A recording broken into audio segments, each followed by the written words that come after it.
उस शहर में ताजिरों के काफिले तो आते ही रहते थे, लेकिन अब काफिले पहले से ज्यादा आने लगे। एक एक काफिला 40 से 50 ऊंटों तक का होता। इनके माल के खरीदार ज्यादातर हिंदू होते थे।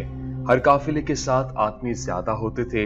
ये किसी ने न देखा कि काफिले में जितने लोग आते हैं उतने वापस नहीं जाते। माल की खरीदारी इस तरह हो रही थी कि कपड़ा बोरियों में बंद होता था, बांस बोरियां खोली नहीं जाती थीं। दो चार हिंदू ये बोरियां खरीद लेते और ऊंटों पर लाद कर अपने घरों को चले जाते थे। वो बोरियां घरों के अंदर खुलती और हर बोरी से एक आदमी बरामद होता था। इन आदमियों को रात के वक्त हिंदू बांट लेते और एक एक दो दो करके अपने घरों में ले जाकर छुपा देते। एक रोज एक हिंदू रशी, जिसकी दाढ़ी बड़ी लंबी और सर के बाल भी लंबे थे, कले में दाखिल हुआ। उसके हाथों में त्रिशूल था। उसने माथे पर 3 रंगों की लंबूतरी लकीरें डाली हुई थीं। इसके साथ 5-6 चेले थे। उनके हुलिये भी बिल्कुल इसी ऋषि जैसे थे। क्योंकि वो मजहबी पेशवा था, इसलिए उसे इस किले के दरवाजे पर न रोका गया। वो शहर में दाखिल हुआ। आप देख रहे हैं डेली जमील सीरीज, फातेह सिंध मोहम्मद बिन कासिम सीरीज की ये 36वीं एपिसोड है। इस शहर की काया पलट जाएगी। उसने त्रिशूल ऊपर करके कहा, जमीन बदल जाएगी, आसमान बदल जाएगा। वो कहता जा रहा था, मैं खुशखबरी लेकर आया हूँ। मुसलमान रहमदिल बादशाह हैं। वो कुछ न कुछ कहता मंदिर तक जा पहुंचा। हिंदुओं का एक हुजूम उसके पीछे पीछे चल पड़ा। ऋषि मंदिर के अंदर चला गया। पंडितों ने लोगों से कहा कि ऋषि महाराज बड़ा लंबा सफर पैदल तय करके आए हैं, उन्हें आराम की जरूरत है। ये कल सुबह सबको दर्शन देंगे। वो रात सीसम कले की एक पुरअसरार रात थी। कले के दरवाजे बंद थे। संतरी बेफिक्री से बुर्जों में बैठे थे। वो जरा सी देर के लिए बाहर निकलते और इधर उधर देखकर फिर बुर्ज में जाकर बैठ जाते थे। उन्हें कोई खतरा नजर नहीं आ रहा था। सेविस्तान पर मुसलमानों का कब्जा था। बगावत दबाई जा चुकी थी और बागियों का सरदार बजराय मारा जा चुका था। शहर पर कब्रिस्तान जैसा सुकूत तारी था, लेकिन घरों में गहरी नींद सो रहे थे। इस खामोशी और इस सुकूत में एक तूफान अंगड़ाइयां ले रहा था। इस तूफान ने खामोश रातों में परविश पाई थी और अब ये सब कुछ अपने साथ उड़ा और बहा ले जाने के लिए तैयार हो चुका था। और इस तूफान ने हिंदुओं के मंदिर से उठना था। इस रात मंदिर के एक खास कमरे में 10-12 आदमी बैठे थे। इनमें एक तो इस मंदिर का बड़ा पंडित था, दूसरा वो ऋषि था जो उसी रोज शहर में दाखिल हुआ था। लेकिन मंदिर में उसका हुलिया कुछ और था। उसकी दाढ़ी इतनी लंबी नहीं थी, न उसके बाल लंबे थे। उसके माथे पर रंगदार लकीरें भी नहीं थीं। इसके चेहरे का रंग बदला हुआ था।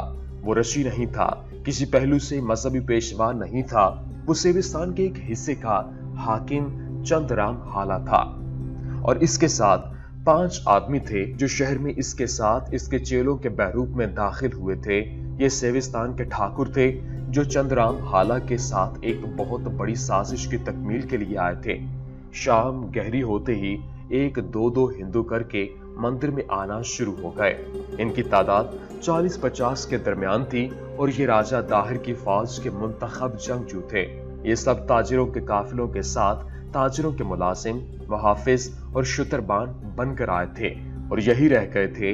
उन्होंने वक्त मुकर्रर कर रखा था। मुकामी हिंदुओं के घरों में बाहर के जो हिंदू छुपे हुए थे वो एक एक करके घरों से निकलने लगे। वो दबे पांव चुपते छुपाते मंदिर तक पहुंच रहे थे। ये भी ताहिर की फौज के आदमी थे। मुसलमान हाकिम इत्मीनान की नींद सोए हुए थे। उन्हें यकीन था कि शहर में अमनो अमान है और अगर अमनो अमान तबाह हुआ भी तो बाहर के हमले से तबाह होगा। इनके जहन में ये खदशा तो आया ही नहीं था कि शहर के अंदर से भी तबाही उठ सकती है। दीवार पर जो गश्ती संतरी थे उनकी तादाद थोड़ी थी और वो चौकस भी नहीं थे। मंदिर अब जंगी ऑपरेशन रूम बन चुका था। चंद्रराम हाला हिदायत दे रहा था। हिंदू फौजियों में से बास के पास तलवारें और बाकी बर्छियों से मुसल्ला थे। ये चंद्रराम हाला की जमीन दोज साजिश थी। उसने सीसम के मंदिर के बड़े पंडित को सबसे पहले एतमाद में लिया और फिर खुद किसी बहरूप में सीसम आया और अपनी आंखों देखा था कि कले में मुसलमान फौज की तादाद कितनी है और रात को कहां-कहां संतरी होते हैं। उसने पंडित को अपनी स्कीम बताई थी। उसके तहत हिंदू फौजियों ने ताजिरों के बहरूप में आना और हिंदुओं के घरों में छुपना था। सिसम के हिंदुओं को मंदिर से ये हिदायत मिली थी कि वो बहरूप में आने वाले फौजियों को अपने घरों में छुपा लें। किसी भी मुअर्रख ने यह नहीं लिखा कि राजा ताहिर को इस साजिश का इल्म था या नहीं। हिंदू फौजी मंदिर और घरों से निकल आए। उन्हें जिस तरह बताया गया था वो अकेले अकेले भी, दो दो और तीन तीन इकट्ठे भी शहर में फैल गए। अकेले अकेले संतरी को दबोच लेना कोई मुश्किल काम न था। मुसलमान फौज की नफरी कलील थी और सोई हुई थी। इन पर चंद्रराम के आदमियों ने हमला कर दिया। मुसलमानों को संभलने का मौका ही न मिला। इनमें कुछ जख्मी और शहीद हुए और बाकी कैदी बना लिए गए। सीसम के दो मुसलमान हाकिमों अब्दुल मलिक बिन कैस और हमीद बिन वर्दा नजदी के मुहाफिजों ने मुकाबला करने की कोशिश की, लेकिन नुकसान उठाया। सुबह तुलू हुई तो सीसम के गले से मुसलमानों का परचम उतर चुका था और राजा दाहिर का झंडा लहरा रहा था। मुसलमान हाकिम और सिपाही चंद्रराम हाला के कैदी थे। एक रिवायत यह है कि चंद्रराम हाला ने तमाम मुसलमानों को गले से निकाल दिया था और कोई कैदी अपने पास नहीं रखा था। मोहम्मद बिन कासिम को अरोड़ के करीब खैमा गाह में इत्तला मिली कि सीसम पर दुश्मन का कब्जा हो गया है। मोहम्मद बिन कासिम को बताया गया कि यह तूफान शहर के अंदर उठा था। मोहम्मद बिन कासिम ने अपने एक तजुर्बेकार सालार मोहम्मद बिन मसब को 1000 सवार और 2000 प्यादे देकर कहा कि वो कहीं रुके बगैर सीसम पहुंचे और कले पर कब्जा करने की कोशिश करे। खुदा की कसम, इब्ने मसब मोहम्मद बिन कासिम ने कहा, ये मैं नहीं सुन सकूंगा कि तुमने बागियों को बख्श दिया है और तुम ये भी जानते हो कि तुम्हें कितनी जल्दी वापस भी आना है। हालात से तुम वाकिफ हो। इब्ने कासिम मोहम्मद बिन मसब ने कहा, अल्लाह के फजलो करम से अच्छी खबर सुनोगे। 1000 सवार और 2000 प्यादे बहुत तेज चलते 2 रोज बाद सीसम पहुंच गए और कले का मुहासरा कर लिया। चंद्रराम मोहम्मद बिन मसब ने ऐलान किया, कले से बाहर आ जाओ वरना आतशी तीरों से हम शहर को आग लगा देंगे और तुम में से किसी को जिंदा नहीं छोड़ेंगे। हिंदुओं ने दीवारों के ऊपर से तीर बरसाए, लेकिन उनकी नफरत थोड़ी थी। इसके अलावा शहर के लोगों ने चंद्रराम हाला के साथ ताउन न किया। शहर का कोई एक भी आदमी उनके साथ नहीं था। मौर्रखों की तहरीरों के मुताबिक वो हिंदू भी उनके साथ नहीं थे जिन्होंने हिंदू फौजियों को अपने घरों में छुपा कर रखा था।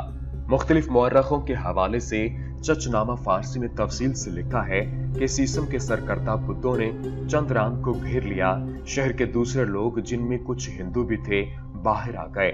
उन्होंने चंद्रराम को मजबूर कर दिया कि वो किले के दरवाजे खोल दे। लेकिन क्यों?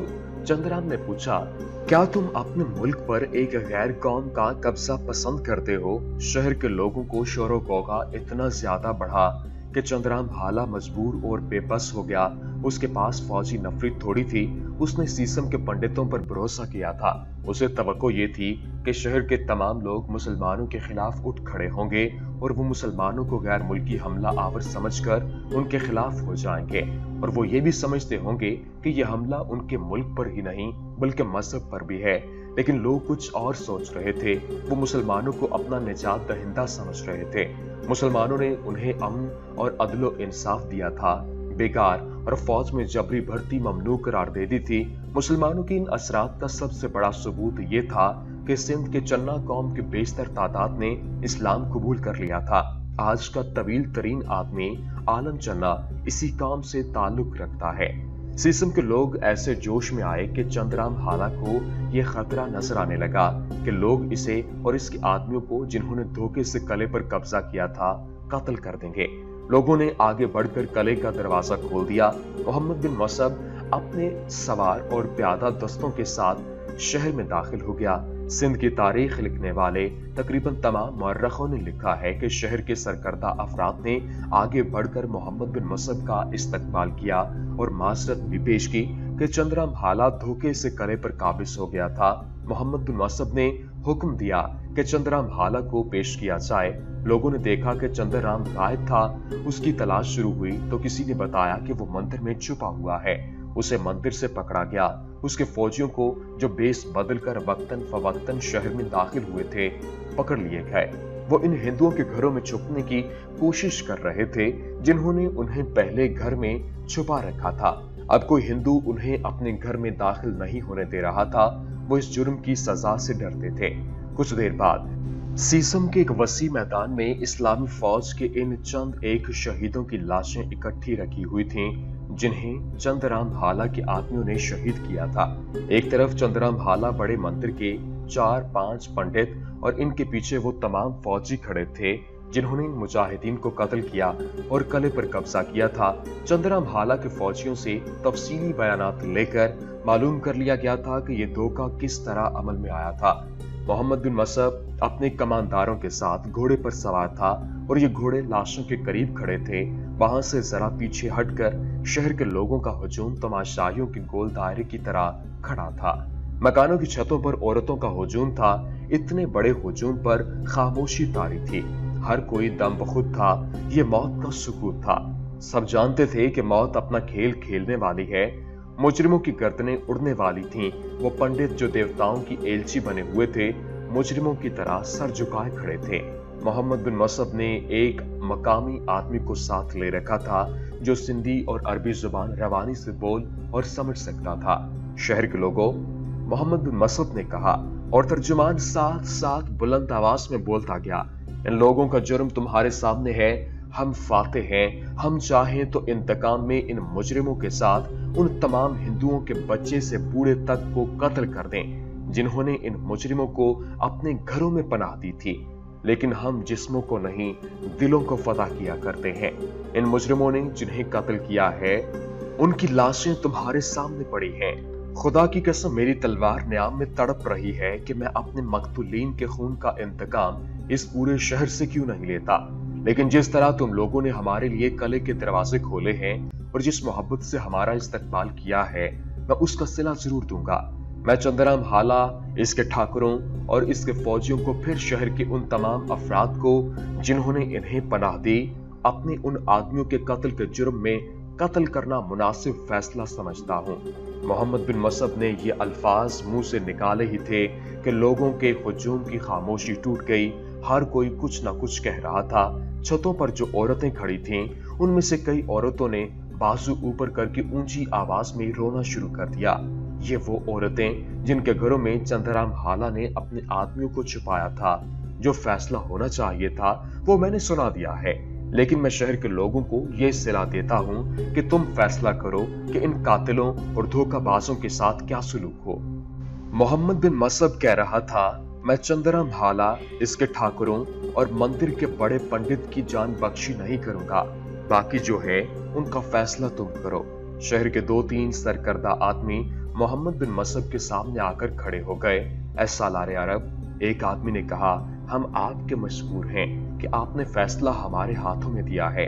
हम अर्ज करते हैं कि कत्ल के जुर्म में उन्हें कत्ल किया जाए जिन्होंने ये जुर्म करवाया है। पंडित महाराज को लोग मजहबी पेशवा समझते हैं, इसलिए इसकी हर बात मानते हैं। चंद्रराम हाला ने लोगों को अपने फौजियों से डराकर अपने आदमियों को लोगों के घरों में छुपाया था। उसके साथ पंडित ने इन लोगों को मजहब के नाम पर भड़काया था। अगर आप हमारा फैसला कबूल करें तो कत्ल इन चंद एक आदमियों को होना चाहिए जिन्होंने ये जुर्म करवाया है। मोहम्मद बिन मसअब ने सीसम के हाकिम अब्दुल मलिक बिन कैस और हमीद बिन विदा नजदी की तरफ देखा जो पास ही खड़े थे। दोनों ने ताईद में सर हिलाए। इसके फौरन बाद चंद्रराम हाला मंदिर के 3 पंडितों, बाहर से आए हुए ठाकुरों और शहर के 2-3 सरकर्दा हिंदुओं की लाशें शहीदों की लाशों के करीब तड़प तड़प कर ठंडी हो गई थीं। इनकी गर्दनें तन से जुदा कर दी गई थीं। तारीख में एक और चीज आई है जो इस तरह बयान की गई है कि मोहम्मद बिन मसअब ने सीसम से एक कासिद मोहम्मद बिन कासिम की तरफ ये पैगाम देकर भेजा कि सीसम के हालात मामूल पर आ गए हैं और मुजरिमों को सजा दे दी गई है। मोहम्मद बिन कासिम परेशानी के आलम में इस खबर का इंतजार बड़ी बेसब्री से कर रहा था। ये खुशखबरी मिलते ही उसने उसी कासिद के हाथ पैगाम में जवाब दिया। जवाब कुछ इस तरह था, मोहम्मद बिन कासिम सालारे आला असाकिर अरबी की तरफ से। मोहम्मद बिन मसअब के नाम खुदावंद ताला से मुझे यही उम्मीद थी कि इसकी ज़ात बारी ताला हमारी दुआएं और इबादतें कबूल कर लेगी। तुमने वो कामयाबी हासिल कर ली है जिसका तुमने जिम्मा लिया था। अब वहां के अमाल में सिर्फ उन मुकामी आदमियों को रहने दो जो वहां के शमनियों की नजर में काबिल एतमाद हों और हिंदुओं पर कभी भरोसा न करना। मेरा ये पैगाम अब्दुल मलिक बिन कैस और हमीद बिन वता नजदी के लिए भी यही है। मैं अब तुमसे और अपने दोनों हाकिमों से ये तवक्को रखता हूँ कि एक और कामयाबी हासिल करोगे। तुम जब वापस आओ तो तुम्हारे साथ मुकामी बुतों की कम से कम 4000 ऐसी नफरी होनी चाहिए जो जंगजू हो और हमारे मुजाहिदीन की तरह जुर्रत वाले हों। वहां के शमनी सरदारों और सरकर्दा आदमियों की जमानत लेकर उन आदमियों को फौज में लेना है। मौरख लिखते हैं कि मोहम्मद बिन मसअब जब सीसम से मोहम्मद बिन कासिम के पास वापस आया तो उसके साथ अपने दस्तों के अलावा 4000 मकामी आदमियों की फौज थी। ये पता नहीं चलता कि ये किस कौम के आदमी थे, लेकिन लाजमी तौर पर इनमें चन्ना कौम के आदमी थे जिन्होंने इस्लाम कबूल कर लिया। सीसम के हालात बेहतर हुए तो घोड़ों में वबा फूट पड़ी। घोड़ों की कमी हो सकती थी। हुज्जाज बिन यूसुफ को पैगाम भेज दिया गया था, लेकिन इतनी दूर से घोड़ों का जल्दी पहुंचना आसान नहीं था, मुमकिन ही नहीं था। खतरा ये नजर आ रहा था कि राजा ताहिर हमला कर देगा। पहले बयान हो चुका है कि ताहिर को पता चल चुका था कि मुसलमानों के घोड़े किसी बीमारी की वजह से बेकार हो गए और मरना शुरू हो गए हैं। उसने मोहम्मद बिन कासिम को पैगाम भेजा था कि उसके लिए बेहतर यही है कि वो वापस चला जाए। मोहम्मद बिन कासिम ने उसे बहुत सख्त और तौहीन आमेज जवाब दिया था। मोहम्मद बिन कासिम ने एक इंतजाम किया कि तीर अंदाजों की बहुत सी नफरी को दरिया के किनारे भेज दिया। इनके लिए हुक्म ये था कि वो किनारे किनारे चलते फिरते रहे और जहां उन्हें ताहिर की फौज दरिया अबूर करती नजर आए उस पर तीरों कमी बरसा दे। मुसलमानों के पास आतिशी तीर भी थे और इनके अगले सिरों पर ऐसे आतिशगीर सयाल में कपड़े भिगोकर बांधे जाते थे जिसे आग लगाकर तीर चलाते तो तीर के इतनी ज्यादा रफ्तार के बावजूद आग हवा में नहीं बुझती थी। ये तीर जहां गिरते वहां आग लगा देते थे। तारीख ऐसी शहादत भी पेश करती है कि उस दौर में मुसलमानों ने ऐसे तीर बना लिए थे जो कमान से निकलते थे तो हवा की रगड़ से उन्हें आग लग जाती थी। ये था कि ताहिर की फौज कश्तियों में दरिया पार करने लगे तो कश्तियों को दरिया के वसत में आने दिया जाए, फिर उन पर आग वाले तीर फेंके जाएं। मोहम्मद बिन कासिम का दूसरा हुक्म यह था कि रात को खूब बेदार रहना है। मुसलमानों को सिर्फ ये फायदा हासिल था कि राजा ताहिर की फौज दरिया के पार थी। राजा ताहिर के यहाँ यही मसला सिरे बहस था कि अरब की फौज पर हमला किया जाए या उसे दरिया अबूर करने दिया जाए और अपने सामने आने दिया जाए। इसके वजीर और जंगी मुशीर कहते थे कि इससे बड़ी हमाकत और कोई नहीं होगी कि दुश्मन घोड़ों से महरूम हो गया हो और इसे नए घोड़े लाने की मोहलत दी जाए। सरदार मोहम्मद हारिस इलाफी राजा ताहिर के साथ ही था।